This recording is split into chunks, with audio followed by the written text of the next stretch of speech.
Hello bachcho, let's see this question. So the question is saying the nuclear pores are the passage for the movement of certain materials between the nucleus and cytoplasm in both the direction. Which one is correct about materials in their respective direction? Okay, तो हम यहाँ पे सबसे पहले काम करते हैं, nucleus का डायग्राम बना लेते हैं.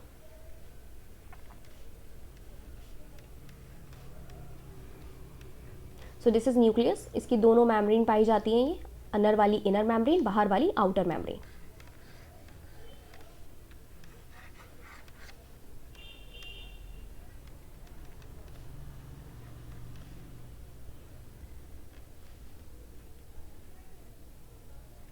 ओके, सो दिस इज ये जो आपको दिखाई दे रहा है, ये क्या है? Nuclear pore. Nuclear pore. Okay, ये आउटर मेम्ब्रेन है, ये वाली इनर मेम्ब्रेन है, और दोनों ने फ्यूज करके न्यूक्लियर पोर बनाया. देखो यहाँ पे फ्यूज करा है, यहाँ पे फ्यूज करा है, क्या बनाया? न्यूक्लियर पोर बनाया. अंदर न्यूक्लियोप्लाज्म प्रेजेंट होगा, यानी कि न्यूक्लियस का फ्लूइड, और साथ साथ इसमें क्रोमैटिन पाए जाएंगे. न्यूक्लियोलस भी होगा जहाँ पे आरआरएनए की सिंथेसिस होती है. अब क्या होता है बेटा, ये जो आरआरएनए बनते हैं, ठीक है, इनको कहाँ आना होता है? इनको बाहर आना होता है. ठीक है, तो ये बाहर आते हैं.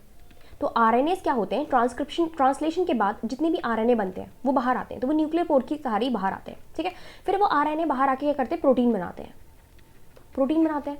फिर ये प्रोटीन जो होती है, इसको भी तो अंदर जाना होता है, तो ये क्या करती है? ये न्यूक्लियर पोर के थ्रू बाहर अंदर जाती है. ठीक है, तो हम देखते हैं. ए ऑप्शन कह रहा है protein enzymes into the nucleus. बिल्कुल राइट, प्रोटीन और एंजाइम्स को अंदर जाना होता है न्यूक्लियस के. ठीक है, तो ये बिल्कुल राइट है, ये हमारा राइट है. Ribosomal component out of the nucleus, तो ये भी बिल्कुल राइट है. राइबोसोमल यानी कि आरआरएनए जो होते हैं उनको कहाँ आना होता है? आउट ऑफ द न्यूक्लियस जाना होता है. ठीक है, तो वो आउट ऑफ द न्यूक्लियस जाते हैं, कहाँ पे जाते हैं? एंडोप्लाज्मिक रेटिकुलम के पास, क्योंकि वे यहाँ पाए जाते हैं. या फिर कुछ को साइटोप्लाज्म के अंदर जाना होता है. फ्री राइबोसोम भी पाए जाते हैं. ठीक है, तो वो किसके थ्रू आते हैं? न्यूक्लियर पोर की तरफ बाहर आते हैं, तो ये भी हमारा राइट ऑप्शन है. C is saying messenger RNA out of the nucleus, तो ये भी बिल्कुल राइट है. मैसेंजर आरएनए, डीएनए से ट्रांसक्रिप्शन के थ्रू मैसेंजर आरएनए बनता है. डीएनए आरएनए बनाता है, तो मैसेंजर आरएनए बनाता है, जो कि सिंगल स्ट्रैंडेड होता है. इस मैसेंजर आरएनए को प्रोटीन की सिंथेसिस करवाने के लिए, जो कि कहाँ होती है? एंडोप्लाज्मिक रेटिकुलम में होती है, वो करवाने के लिए बाहर आना पड़ता है. ठीक है, तो वो बाहर आते हैं, तो वो भी किसके थ्रू आते हैं भाई? न्यूक्लियर पोर के थ्रू. तो हमारा ये भी राइट है. तो हमारे तीनों ही जब राइट हो रहे हैं, तो हमारा डी ऑप्शन क्या हो जाएगा? वो राइट हो जाएगा. तो D is the right option. I hope आपको समझ में आया होगा. Best of luck.